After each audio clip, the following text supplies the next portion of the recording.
اس سے بہت کم ہوئی۔ اس کا نتیجہ یہ ہوا کہ یہ موسم تقریباً خشک گزر گیا اور مارچ کے مہینے میں گرمی اتنی زیادہ ہو گئی جتنی اس کے 2-3 ماہ بعد ہوا کرتی تھی۔ ابو سفیان نے اس موسم کو لڑائی کے لیے موزوں نہ سمجھا۔ اس یاد نے خالد کو شرمسار کر دیا۔ وجہ یہ ہوئی تھی کہ ابو سفیان موسم کی گرمی کا بہانہ بنا رہا تھا۔ مشہور مورخ ابن سعد لکھتا ہے کہ ابو سفیان نے قریش کے سرداروں کو بلا کر کہا کہ وہ کوچ سے پہلے مسلمانوں کو خوفزدہ کرنا چاہتا ہے۔ اس نے یہودیوں کی خدمات حاصل کی ہیں اور انہیں خاصی اجرت دے کر تاجروں کے بھیس میں مدینہ بھیج دیا ہے۔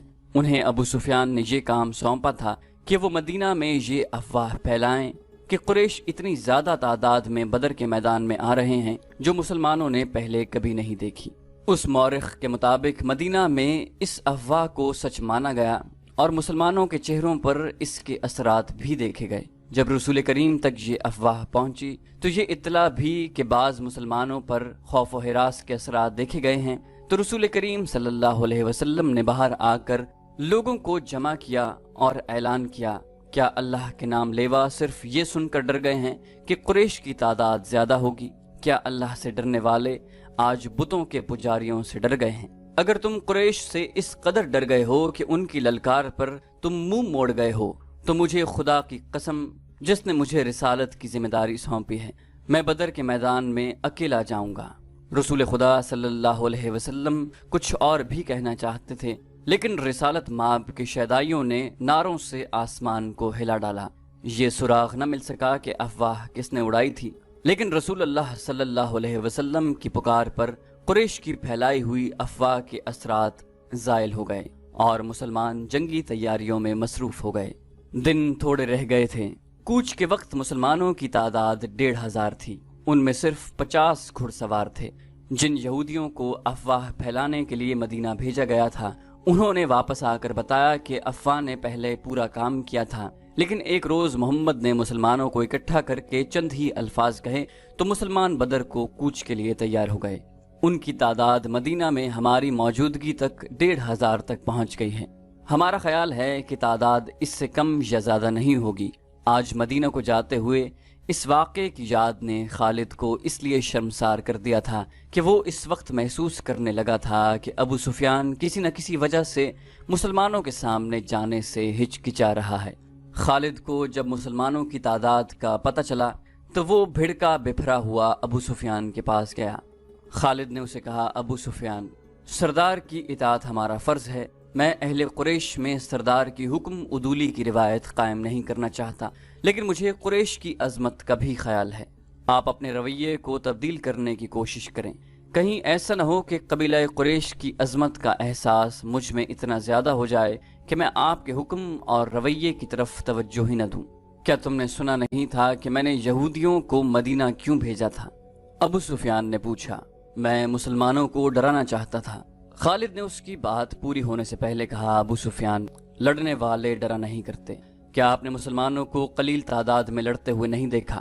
کیا آپ نے خبیب اور زید کو اہل قریش کی برچھوں کے سامنے کھڑے ہو کر نعرے لگاتے نہیں سنا تھا؟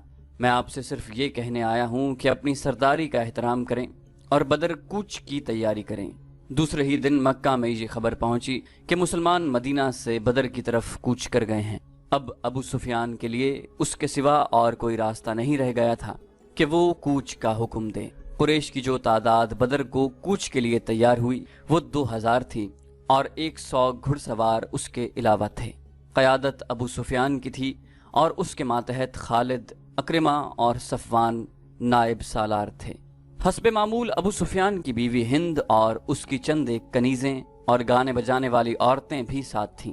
مسلمان رسول اکرم صلی اللہ علیہ وسلم کی قیادت میں 4 اپریل 626 عیسوی بمطابق 1 ذیقعدہ 4 ہجری کے روز بدر کے میدان میں پہنچ گئے۔ قریش ابھی اسفان کے مقام تک پہنچے تھے۔ انہوں نے وہیں رات بھر کے لیے پڑاؤ کیا۔ الصبح ان کی روانگی تھی، لیکن صبح طلوع ہوتے ہی ابو سفیان نے اپنے لشکر کو کوچ کا حکم دینے کی بجائے اکٹھا کیا اور لشکر سے یوں مخاطب ہوا، قریش کے بہادروں، مسلمان تمہارے نام سے ڈرتے ہیں۔ اب ان کے ساتھ ہماری جنگ فیصلہ کن ہوگی۔ ان مٹھی بھر مسلمانوں کا ہم نام و نشان مٹا دیں گے۔ نہ محمد اس دنیا میں رہے گا، نہ کوئی اس کا نام لینے والا۔ لیکن ہم ایسے حالات میں لڑنے جا رہے ہیں جو ہمارے خلاف جا سکتے ہیں اور ہماری شکست کا باعث بن سکتے ہیں۔ تم دیکھ رہے ہو کہ ہم اپنے ساتھ پورا اناج نہیں لا سکے، مزید اناج ملنے کی امید بھی نہیں، کیونکہ خشک سالی نے قحط کی صورت پیدا کر دی ہے۔ پھر اس گرمی کو دیکھو، میں نہیں چاہتا کہ میں اپنے بہادروں کو بھوکا اور پیاسا مروا دوں۔ میں فیصلہ کن جنگ کے لیے موزوں حالات کا انتظار کروں گا۔ ہم آگے نہیں جائیں گے، مکہ کو کوچ کرو۔ خالد کو یاد آ رہا تھا کہ قریش کے لشکر نے دو طرح کے نعرے بلند کیے۔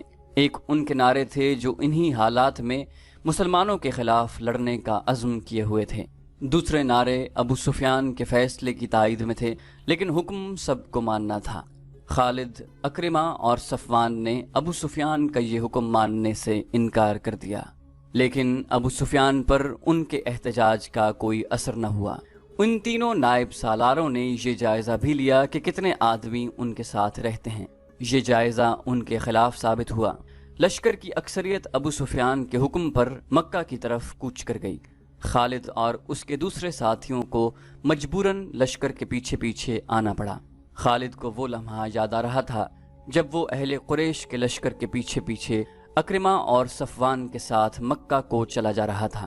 اس کا سر جھکا ہوا تھا۔ یہ تینوں ایک دوسرے کی طرف دیکھ بھی نہیں رہے تھے، جیسے ایک دوسرے سے شرمسار ہوں۔ خالد کو بار بار یہ خیال آتا تھا کہ لڑائی میں اس کی ایک ٹانگ کٹ جاتی، بازو کٹ جاتے، اس کی دونوں آنکھیں ضائع ہو جاتیں تو اسے یہ دکھ نہ ہوتا جو بغیر لڑے واپس جانے سے ہو رہا تھا۔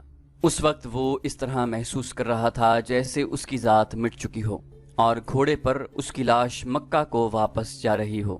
نبی کریم صلی اللہ علیہ وسلم کا قتل اس کا عزم اور عہد تھا جو وہ پورا کیے بغیر واپس آ رہا تھا۔ یہ عزم بچھو بن کر اسے ڈس رہا تھا۔ اسے بہت کچھ یاد آ رہا تھا، یادوں کا ایک ریلا تھا جو ختم نہیں ہو رہا تھا۔ اسے یہودیوں کے تینوں قبیلے بنو نذیر، بنو قریظہ اور بنو قینقاع یاد آئے۔ انہوں نے جب دیکھا کہ قریش مسلمانوں کے خلاف لڑنے سے منہ موڑ گئے ہیں تو وہ سرگرم ہو گئے۔ یہودیوں نے مسلمانوں کے خلاف زمین دوز کارروائیاں شروع کی، مکہ گئے اور قریش کو مکہ کے خلاف بھڑکایا، مگر قریش کا سردار ابو سفیان ٹس سے مس نہ ہوا۔ خالد کو معلوم نہ ہو سکا کہ ابو سفیان کے دل میں کیا ہے اور وہ مسلمانوں سے لڑنے سے کیوں گھبراتا ہے۔ اسی سال کے موسم سرما کے اوائل میں خیبر کے چند ایک سرکردہ یہودی مکہ گئے۔ ان کا سردار حبی بن اخطب تھا۔ یہ شخص یہودیوں کے قبیلے بنو نذیر کا سردار بھی تھا۔ یہودیوں کے پاس زر و جواہرات کے خزانے تھے۔ وہ چند ایک یہودی ابو سفیان اور قریش کے دیگر سرداروں کے لیے بیش قیمت تحفے لے کر گئے۔ ان کے ساتھ حسین و جمیل لڑکیوں کا طائفہ بھی تھا۔ مکہ میں یہ یہودی ابو سفیان سے ملے، اسے تحفے پیش کیے اور رات کو اپنے طائفہ کا رقص بھی دکھایا۔ اس کے بعد حبی بن اخطب نے ابو سفیان سے خالد، اکرمہ اور صفوان کی موجودگی میں کہا کہ انہوں نے مسلمانوں کو ختم نہ کیا اور ان کے بڑھتے ہوئے قدم نہ روکے تو وہ یمامہ تک پہنچ جائیں گے۔ اگر وہ اس میں کامیاب ہو گئے تو قریش کے لیے وہ تجارتی راستہ ہمیشہ کے لیے بند ہو جائے گا جو بحرین اور عراق کی طرف جاتا ہے۔ قریش کے لیے یہ راستہ شہرک کی حیثیت رکھتا تھا۔ اگر آپ ہمارا ساتھ دیں، حبی بن اخطب نے کہا، تو ہم مسلمانوں کے خلاف خفیہ کارروائیاں شروع کر دیں گے۔ ہم مسلمانوں سے دگنے تھے تو بھی انہیں شکست نہ دے سکے۔ ابو سفیان نے کہا، ان سے 3 گنا تعداد میں ان سے لڑے تو بھی انہیں شکست نہ دے سکے۔ اگر چند اور قبیلے ہمارے ساتھ مل جائیں تو ہم مسلمانوں کو ہمیشہ کے لیے ختم کر سکتے ہیں۔ ہم نے یہ انتظام پہلے ہی کر دیا ہے، حبی بن اخطب نے کہا۔ قبیلہ غطفان اور بنو اسد آپ کے ساتھ ہوں گے اور چند اور قبیلے ہماری کوششوں سے آپ کے ساتھ آ جائیں گے۔ خالد کو کیا کچھ یاد نہ آ رہا تھا۔ 3-4 سال پہلے کے واقعات اسے ایک روز پہلے کی طرح یاد تھے۔ اسے ابو سفیان کا گھبرایا چہرہ اچھی طرح یاد تھا۔ خالد جانتا تھا کہ یہودی اہل قریش کو مسلمانوں کے خلاف صرف اسی لیے بھڑکا رہے ہیں کہ یہودیوں کا اپنا مذہب اسلام کے مقابلے میں خطرے میں آ گیا تھا، لیکن انہوں نے ابو سفیان کو ایسی تصویر دکھائی تھی جس میں اسے مسلمانوں کے ہاتھوں تباہی نظر آ رہی تھی۔ دوسری طرف خالد، اکرمہ اور صفوان بن امیہ نے ابو سفیان کو سر اٹھانے کے قابل نہیں چھوڑا تھا۔ ہم آپ کو اپنا سردار تسلیم کرتے ہیں، لیکن آپ یہ تسلیم کریں کہ آپ بزدل ہیں۔ اگر مسلمان موسم کی خرابی اور قحط میں لڑنے کے لیے آ گئے تھے تو ہم بھی لڑ سکتے تھے۔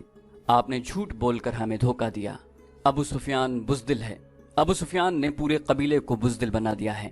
اب محمد کے چیلے ہمارے سر پر کودیں گے۔ اور ایسی بہت سی طنز اور غصے سے بھری ہوئی آوازیں مکہ کے گلی کوچوں میں گشت کرتی رہیں۔ ان آوازوں کے پیچھے یہودیوں کا دماغ بھی کام کر رہا تھا، لیکن اہل قریش کی غیرت اور ان کا جذبہ انتقام انہیں چین سے بیٹھنے نہیں دیتا تھا۔ ابو سفیان اس حال تک پہنچ گیا کہ اس نے باہر نکلنا ہی چھوڑ دیا۔ خالد کو وہ دن یاد آیا جب اسے ابو سفیان نے اپنے گھر بلایا تھا۔ خالد کے دل میں ابو سفیان کا وہ احترام نہیں رہ گیا تھا جو کبھی ہوا کرتا تھا۔ وہ بادل نخواستہ صرف اس لیے چلا گیا کہ ابو سفیان اس کے قبیلے کا سردار ہے۔ وہ ابو سفیان کے گھر گیا تو وہاں اکرمہ اور صفوان بھی بیٹھے ہوئے تھے۔ ابو سفیان نے کہا، خالد، میں نے مدینے پر حملے کا فیصلہ کر لیا ہے۔ خالد کو ایسا محسوس ہوا جیسے اس نے غلط سنا ہو۔ اس نے اکرمہ اور صفوان کی طرف دیکھا۔ ان دونوں کے ہونٹوں پر مسکراہٹ آ گئی۔ ابو سفیان نے کہا، ہاں خالد، جس قدر جلدی ہو سکے لوگوں کو مدینہ پر حملے کے لیے